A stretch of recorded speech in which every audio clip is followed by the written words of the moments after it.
شادی کرنا یہ انسان کی فطرت ہے. ہر مرد کے اندر عورت کی خواہش پیدائشی ہے. یعنی اللہ تعالیٰ نے اس کے جسم میں یہ رکھا ہے کہ عورت سے وہ قرار حاصل کرے، تسکین حاصل کرے. مردوں کو اللہ نے یہ خصوصیت دی ہے، صفت دی ہے، اور عورتوں کے بھی اندر اللہ نے یہ رکھا ہے کہ ان کا میلان یا ان کی توجہ مردوں کی طرف ہے، لیکن اس کو اسلام نے ایک حلال طریقے سے باندھا ہے، وہ نکاح کے ذریعے سے. اب اگر کسی پر پابندی لگا دیں، اگر میں کہہ دوں کہ میرے جتنے قریب کے ہیں، جتنے ماننے والے ہیں، ان میں سے کوئی بھی عورت کو ٹچ نہیں کرے گا زندگی بھر، تو یہ میں نے فطرت کے خلاف بات کی. یہ فطرت کے خلاف بات کی. میں بول نہیں سکتا کہ تم شادی نہ کرو، نکاح نہ کرو، اور اسلام نے کبھی بھی ایسی پابندی نہیں لگائی.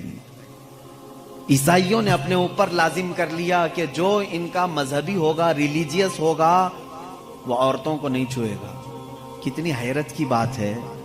معلوم ہے آپ کو، آج دنیا میں ویمن رائٹس کی بات عیسائی کرتے ہیں جو خود نکاح نہیں کرتے. جو پادری نکاح نہیں کرتا، کبھی عورت کو اپنے ساتھ نہیں رکھتا، وہ ویمن رائٹس کی بات کرتا ہے. حیرت نہیں ہوتی؟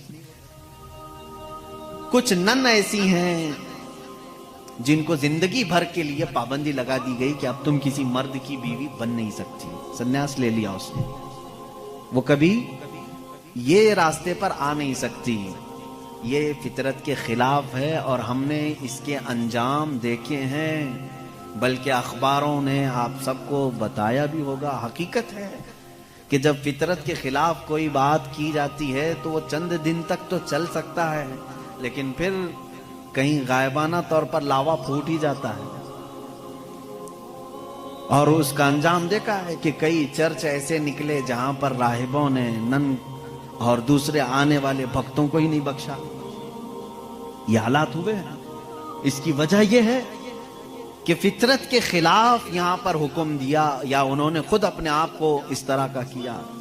اسی طرح سے بعض دوسرے مذاہب میں بھی سنیاس لینے کے جو طریقے بتائے گئے ہیں، اسلام اس کا قائل نہیں ہے. اسلام معاشرتی مذہب ہے، سب کے ساتھ رہ کر کے جینے والا مذہب ہے. اگر دنیا کو ترک کرنے کا مطلب یہ ہوتا کہ انسانوں میں نہ رہا جائے، تو کبھی رسول کریم صلی اللہ علیہ وسلم مدینے جیسے شہر میں رہتے ہی نہیں، جنگل میں جا کر کے رہتے ہیں، کنارہ کشی اختیار کر لیتے. لیکن اسلام معاشرتی مذہب ہے، یعنی لوگوں کے درمیان رہنے کا مذہب ہے، دین ہے. ہم سنیاس نہیں لیتے. ایک صحابی، 3 صحابہ حضور صلی اللہ تعالی علیہ وسلم کے حجرے کے باہر کھڑے ہو کر کے یہ باتیں کر رہے تھے. حضور صلی اللہ علیہ وسلم رات کو عبادت کے لیے کھڑے ہوتے تو آدھی رات گزر جاتی تھی. تو تینوں نے دیکھ کر کے کہا یہ تو بخشے ہوئے ہیں، یہ معصوم ہیں، ان سے کوئی خطا نہیں ہوئی، اس کے بعد اتنی عبادتیں ہیں ان کی، ہم جیسوں کو تو کیا کرنا چاہیے، بڑی عبادت کرنی چاہیے جب رسول اتنی عبادت کر رہے ہیں. تو ان تینوں صحابہ میں سے تینوں نے کیا کیا جانتے ہیں؟ ایک نے یہ اس دن وعدہ کر لیا، آج کے بعد سے میں کبھی کسی عورت کے پاس جاؤں گا ہی نہیں، زندگی بھر کے لیے عورت کے قریب نہیں جاؤں گا. دوسرے صحابی نے کہا آج کے بعد سے میں کبھی رات کو سوؤں گا ہی نہیں، پوری رات کھڑا رہوں گا. تیسرے صحابی نے کہا آج کے بعد سے میں کبھی کھاؤں گا ہی نہیں، دن میں بھی اور رات میں بھی روزہ رکھوں گا. رسول کریم صلی اللہ تعالی علیہ وسلم اندر سے سن رہے تھے، باہر تشریف لائے، اور میرے آقا صلی اللہ تعالی علیہ وسلم نے پوچھا تم میں سے کون کون ہے جو یہ باتیں کر رہا تھا؟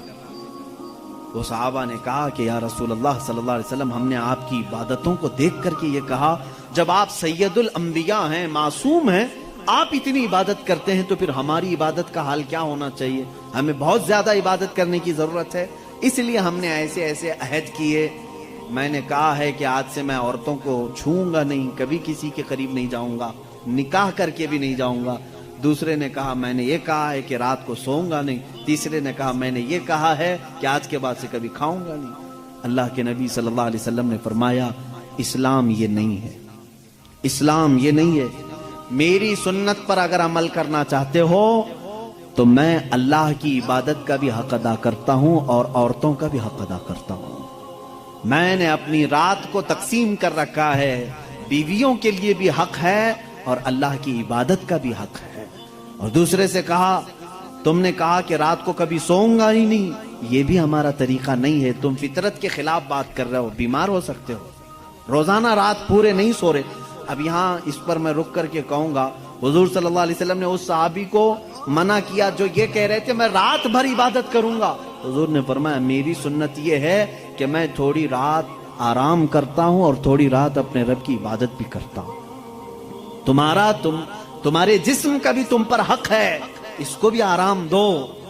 اور پھر تیسرے صحابی سے کہا میری سنت یہ ہے کہ میں افطاری بھی کرتا ہوں اور سحری بھی کرتا ہوں اور روزہ بھی رکھتا ہوں. ایسا نہیں کہ پورا پابندی کر لیا, جبکہ وہ رسول جن کو اللہ تعالیٰ جنت سے کھلاتا پلاتا ہے, اس کے باوجود میرے آقا صلی اللہ علیہ وسلم فرماتے ہیں کہ کنٹینیو روزہ رکھنا نہیں چاہیے, کہ تمہارے جسم کا تم پر حق ہے, کمزوری آ جائے گی. حضور نے منع فرمایا میں ایک دن روزہ رکھتا ہوں ایک دن نہیں رکھتا, یا میں افطار کرتا ہوں شام کے وقت اور دن میں روزہ رکھتا ہوں. اس کا مطلب یہ ہے میرے عزیزو, اس پوری حدیث کا خلاصہ یہ ہے, اللہ کے نبی صلی اللہ تعالی علیہ وسلم نے جو حکم دیے, اسلام کا خلاصہ یہ ہے کہ اس میں کہیں پر بھی افراط و تفریط نہیں, یعنی بہت تنگی والے حکم بھی نہیں اور بہت ڈھیل بھی نہیں. اسلام درمیانی راستہ ہے, درمیانی راستہ ہے. اب یہاں ان لوگوں کو سوچنا چاہیے, حضور نے جس صحابی کو رات بھر عبادت کرنے کے لیے منع کیا, یہاں رات بھر گیم کھیلنے والے لوگ موجود ہیں, پوری رات بھر عیاشی کرنے والے موجود ہیں. ان کو تو رات بھر کھڑے ہو کر کے عبادت کرنے کو میرے آقا نے منع کیا تھا. آرام کرو تھوڑی دیر, اپنے جسم کو راحت پہنچاؤ. اس طرح سے اسلام کی یہ خصوصیات ہے کہ اسلام انسان کی فطرت کے عین مطابق ہے, اسلام کی فطرت کے مطابق ہے. اسی لیے قرآن کہتا ہے لا یکلف اللہ نفسا الا وسعها. میں آج چیلنج کرتا ہوں, ایک ایسا حکم لا کر کے دکھا دو, ایک ایسا حکم اسلام میں کہ جس میں ایسا لگتا ہو کہ یہ انسان کے لیے بھاری ہے. ایسا نہیں ہونا چاہیے, ایسا نہیں ہونا چاہیے تھا. اسلام نے اپنے ماننے والوں پر یہ پابندی. ناظرین آپ نے پورا ویڈیو دیکھا, ویڈیو دیکھنے کے بعد آپ کو ویڈیو کیسا لگا اپنی رائے ہمیں نیچے کمنٹ باکس میں ضرور بتائیں. اور ناظرین اگر آپ میرے چینل پر پہلے مرتبہ آئے ہیں تو پلیز مہربانی کر کے ویڈیو کو لائک اور چینل کو سبسکرائب ضرور کر دیجئے گا, کیونکہ میں اسی طرح اسلام سے ریلیٹڈ ویڈیوز لاتے رہتا ہوں. ناظرین ملتا ہوں پھر کسی نئے ویڈیوز کے ساتھ.